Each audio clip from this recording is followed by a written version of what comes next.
কত রকমের মিষ্টি আনা হয়েছে। 3টে জামাই, আমরা 3 বোন, তাই 3টে জামাই। এই দেখো এখানে চিড়ে আলাদা আলাদা ভাগে ভাগ করে রাখা হয়েছে দেবে।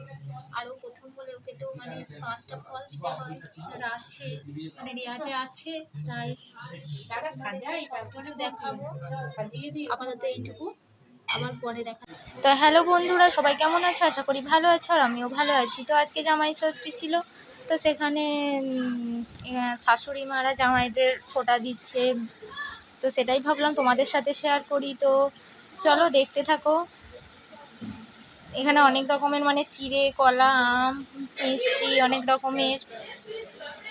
আর কিছু হোক না হোক, জামাই ষষ্ঠীতে পেট পুড়ে খাওয়া দাওয়াটা বেশ ভালোই হয় জামাইদের পক্ষে। কিন্তু মেয়েরা যাদের মানে বেবি হয়ে গেছে তারা তো পারে না, মানে তাদের ষষ্ঠী করতে হয়, তারা খেতে পারে না, তো তাদের একটু অসুবিধা হয়ে যায়। তো অসুবিধার কারণে ছেলেদের মঙ্গল কামনায় তো সব মায়েদেরই করতে হবে, তাই না? আমরা মায়েরা তো খাই, প্রত্যেক দিনই খাই। তো আজকে জামাইদের দিন, তো আজকে জামাইরাই খাক। আর তোমাদের যদি এই ভিডিওটা ভালো লেগে থাকে তো অবশ্যই আমার পাশে থাকবে, লাইক, কমেন্ট, শেয়ার করবে। এখানেই ভিডিওটা শেষ করছি। টাটা, সবাই ভালো থাকবেন, সুস্থ থাকবেন।